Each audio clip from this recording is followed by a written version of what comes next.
नमस्कार, मैं श्यामगिरी। आप देख रहे हैं टीएफडी इंडिया न्यूज 24। टीएफडी इंडिया न्यूज 24 में आप सभी दर्शकों का स्वागत है। अरविंद केजरीवाल और मनीष सिसोदिया को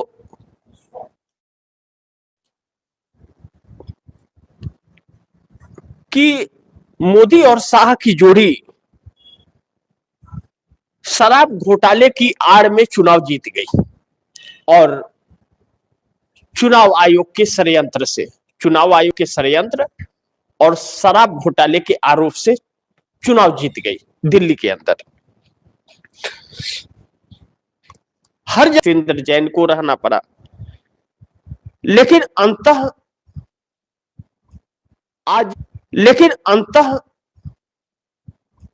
आज उन्हें राहत उससे मिल गया। लेकिन अरविंद केजरीवाल और मनीष सिसोदिया इस केस से बरी तो हो गए, लेकिन क्या उनकी मुश्किलें आगे की खत्म हो जाएंगी या मुश्किलें और बढ़ जाएंगी, इस पर आकलन करना बहुत जरूरी है। क्योंकि अरविंद केजरीवाल आज फपक कर रोने भी लगे, लेकिन कैमरे के सामने। सबसे महत्वपूर्ण चीज यह है कि मोदी और केजरीवाल के अंदर जो तुलना करें अगर, तो दोनों एक ही राह पर हैं, इवेंट बाज, इससे इनकार नहीं कर सकते। और दिल्ली हारने के बाद अरविंद केजरीवाल नजर नहीं आए। पंजाब में बंगलो लेकर के, कोठी लेकर के रहते हैं, क्योंकि पंजाब की सरकार है और कोठी से सरकार चलाते हैं, या आरोप उनके ऊपर लगता है। लेकिन उस पंजाब में भी अब चुनाव होने वाले हैं 27 के अंदर, और दिल्ली की गवर्नमेंट उनकी जा चुकी है। अब अगर उनके कार्यकाल को ले एक चीज लेकिन यह कहना पड़ेगा कि शराब घोटाला ईडी के पास सबूत नहीं थे, साबित नहीं कर पाई, तो उनको बरी मिल गई। अच्छी बात है यह, क्योंकि वह उसमें आरोपी नहीं थे, उन्होंने घोटाला नहीं किया था, या ईडी सबूत नहीं जुटा पाए।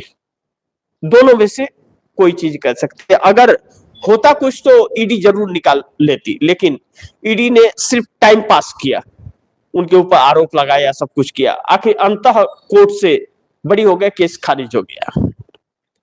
लेकिन इवेंट के अंदर मोदी और केजरीवाल में कोई फर्क नहीं है। जैसे आज फपक कर रोना, वह एक इवेंट है उनका। बड़ी हो गए, आप भाजपा के ऊपर सवाल खड़े किए होते, जो जिसके आप हकदार थे, भाजपा ने आपके साथ गलत किया था, जेल में डाला था झूठे आरोप में, वह साबित नहीं कर पाई, घेरना चाहिए था। फपक कर रोना क्यों?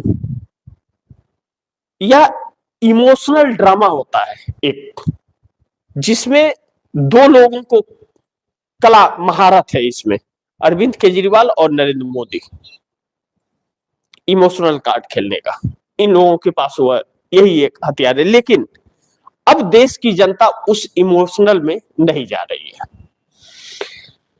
तो यह तो सही है कि मनीष सिसोदिया और अरविंद केजरीवाल को झूठ मूठ का गलत फंसाया गया था, इसमें कोई शक नहीं है, और ऊपर वाले ने उनके साथ इंसाफ किया, अच्छी बात है। लेकिन अब दूसरी तरफ जो और भी महत्वपूर्ण है कि अब दिल्ली की सरकार उनकी चली गई, भारतीय जनता पार्टी की सत्ता आ गई है। तो अब क्या 5 साल बाद चुनाव होगा दिल्ली में, तो वह अपनी वह छवि स्थापित कर पाएंगे, सामना कर पाएंगे, या उस लायक उस वक्त तक बचेंगे? यह एक बहुत बड़ा सवाल होगा दिल्ली के लिए। और दूसरा, पंजाब में भी 27 में चुनाव है। जो वादे इन्होंने किए थे पंजाब से, वादे पूरे नहीं किए। दिल्ली में इन्होंने यह कहते थे कि हमारे हाथ में ये नहीं है, हमारे हाथ में वो नहीं है, यहाँ एलजी परेशान करता है, तो यहाँ की पुलिस हमारे हाथ में नहीं है। पंजाब में सब कुछ इनके हाथ में था, पूर्ण राज्य का दर्जा था। लेकिन पंजाब में जो वादे किए दिए नहीं, जो महिलाओं को महीने का देने के वादे किए थे 1100 रुपया, वो अभी नहीं दिए आप। किसानों को बुलडोजर चला दिए आप, किसान धरने पर थे तो उनको रातों रात बुलडोजर चला करके भगा दिया आपने। तो पंजाब तो पूर्ण राज्य का दर्जा था, तो पंजाब को क्यों नहीं आप संभाल पाए? और पंजाब में आपने वादे क्यों नहीं पूरे किए? पंजाब तो किसी पर निर्भर नहीं था, पंजाब तो आप पर निर्भर था, तो पंजाब में क्यों नहीं चलाए? वहां भी मात खा गए। अब ऐसे में जब आधे राज का दर्जा दिल्ली पर था, तो आप सत्ता चलाए और सत्ता हार गए। मान लेते हैं कि भारतीय जनता पार्टी ने आपके ऊपर झूठा आरोप लगाया, जिस शराब घोटाले का आरोप अरविंद केजरीवाल पे लगा, उस शराब घोटाले का सरगना जो था वह 55 करोड़ रुपए का चंदा भारतीय जनता पार्टी को दिया था, भारतीय जनता पार्टी को। तो वह सरकारी गवाह बन करके भाजपा को कराया, लेकिन ऊपर वाले ने तो इंसाफ किया, ऊपर वाले ने अरविंद केजरीवाल को बरी कर दिया। एक यह खुशी की चीज है कि कहते हैं कि सच को आज कहां वक्त लगता है थोड़ा, लेकिन वह निखर करके बाहर आता है, तो सच निकल करके आया और बरी हो गए।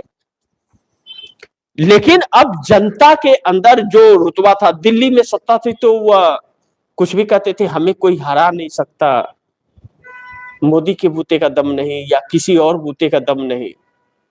3 सांसद लेकर के 100 सांसद वाली कांग्रेस को इंडिया गठबंधन से निकाल रहे थे, तो वह वर्चस्व रहेगा? बना पाएंगे अब? और कैसे बनाएंगे?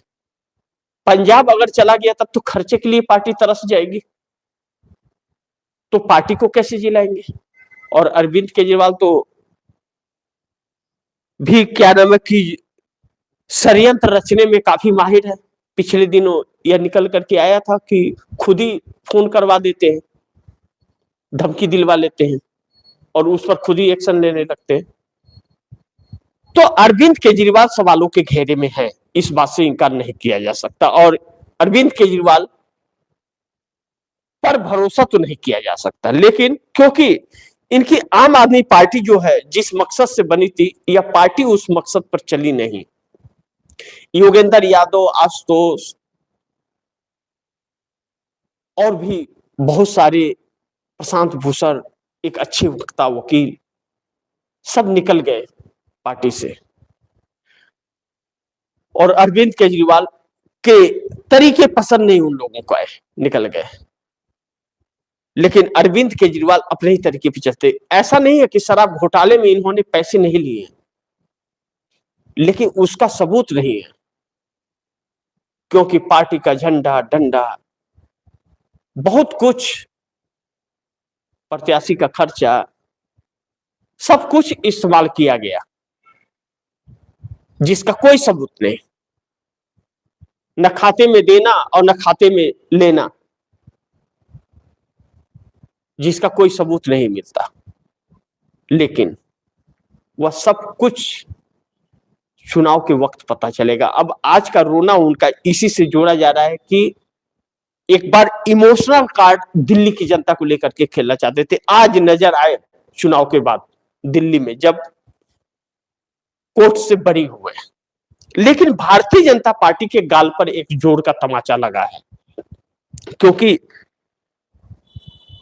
केजरीवाल शराब घोटाले से दिल्ली अदालत से बरी होने के बाद भारतीय जनता पार्टी चेहरा छुपाने लायक नहीं बची अब, इसलिए भी कि हेमंत सोरेन को भी जेल में डाल दी थी, अरविंद केजरीवाल को, मनीष सिसोदिया को, सत्येंद्र जैन को, सबको जेल में डाली, और राहुल गांधी और सोनिया गांधी को नेशनल हेराल्ड मामले में जिस तरह से फंसा रही थी, ईडी पूछताछ कर रही थी, उन्हें भी पीएमएलए कोर्ट से राहत मिल गया, वह भी केस खारिज हो गया। खुद ही के कंपनी पर और खुद ही फाइनेंस कर रहे, तो आपको दिक्कत क्या है भाई? हम नहीं लेंगे उससे पैसे, आपको क्या दिक्कत है? कंपनी तो हमारी है। तो नेशनल हेराल्ड में यही था, नो प्रॉफिट कंपनी थी, उसमें इंसान दे सकता है पैसे लेकिन उससे ले नहीं सकता है। तो फिर दिक्कत क्यों हो गई? सरकार को क्यों दिक्कत हो रही थी? चूंकि बदनाम करने के लिए। वैसे ही अरविंद केजरीवाल को भी बदनाम किया गया भारतीय जनता पार्टी द्वारा। अब भारतीय जनता पार्टी का यह चेहरा देश के सामने आकर के खड़ा हो गया, तभी भी शर्म लाशर्म आएगा या नहीं आएगा, यह तो देख, इसकी तो उम्मीद नहीं कर सकते। लेकिन अब देश को यह समझ जाना चाहिए कि भारतीय जनता पार्टी कैसे लोगों को फंसाती और बदनाम करती है। जब से नरेंद्र मोदी आए हैं, सिर्फ एफआईआर खेलती है। यह कुछ खुद करती है, कुछ कार्यकर्ताओं से करवाती है, लेकिन हर जगह मुंह की खाती है। फिर भी शर्म है या नहीं? अब सुप्रीम कोर्ट भी एक्टिव इसलिए भी हो गया क्योंकि अब सुप्रीम कोर्ट को भी समझ आ गया कि यह सिर्फ लोगों को ही नहीं, उसे भी नहीं छोड़ने वाले हैं। एनसीईआरटी के अंदर 8वीं कक्षा के अंदर एक पेज दे दिया न्यायपालिका का, जो कि कितने भ्रष्टाचारी हैं। बस सीजीआई ने नोटिस जारी कर दिया और कहा कि हमें आता है कब क्या फैसले लेने हैं और कैसे किसको सुधारना है। पूरी सरकार दंग रह गई और बैठकों पर बैठक चल रही है। अगर न्यायपालिका ने अपने असली रंग दिखा दिया तो सरकार की वाट लग जाएगी, इस बात से इनकार नहीं कर सकते। सरकार का बचना मुश्किल हो जाएगा। लेकिन देखना है कि खुद पर पड़ी है तो क्या वह फैसले कर रही है। शिक्षा मंत्री, जिसे रील मंत्री भी कहा जाता है, शिक्षा मंत्री ने तो माफी मांग ली, लेकिन माफी से नहीं, सरकार को जवाब देना पड़ेगा। क्योंकि बात सिर्फ न्यायपालिका की नहीं है। न्यायपालिका की बात आई तब तो न्यायपालिका सीजीआई भड़क पड़े। बाकी लोगों का क्या? उन बच्चों का क्या जो हर साल सिलेबस बदल रहे हो आप? तो अब यह सरकार ही खुद ऐसा काम करते जा रही है कि इसके चरित्र के साथ साथ इन संस्थाओं के भी चरित्र उजागर होने लगे हैं। जो यह अधिकारी नहीं बिकते थे, अधिकारी अपना फर्ज निभाया करते थे, अपना काम निकाया करते थे, वह सब गुलामी की राह पर निकल पड़े। वैसे ही जैसे गोदी मीडिया इनके तलवे चाट रहा है, वैसे ही वह भी उसी राह पर निकल पड़ा। तभी तो बिना किसी सबूत के, बिना किसी ठोस सबूत के उसको किसी को भी उठा करके जेल में डाल दे रहा है, बदनाम कर दे रहा है। उसका प्रभाव इंसान के ऊपर पड़ता है। अरविंद केजरीवाल के भी ऊपर पड़ा, लेकिन राहुल गांधी और सोनिया गांधी को फंसाने की साजिश नाकाम हो गई। यानी कि सभी नेताओं को फर्जी केस में टारगेट किया गया, लेकिन फिर भी कुछ बिगाड़ नहीं पाई भारतीय जनता पार्टी। तो अब ऐसे में देखना यह होगा कि आम आदमी पार्टी क्या अब अपने छवि को सुधार पाएगी? यह एक बहुत बड़ा चैलेंज उसके ऊपर होगा। लेकिन एक चीज और है कि अब दिल्ली में चुनाव जीत पाना अरविंद केजरीवाल के लिए बहुत मुश्किल होने वाला है, क्योंकि आने वाला वक्त अब उन्हें इतना आसान नहीं होगा, क्योंकि जो बुलडोजर चला है और बस्ती के बस्ती उजाड़ दिए गए हैं, अरविंद केजरीवाल के लिए आसान नहीं। अरविंद केजरीवाल ने भी दिल्ली को ठगा है और अब पंजाब को ठग रहे हैं।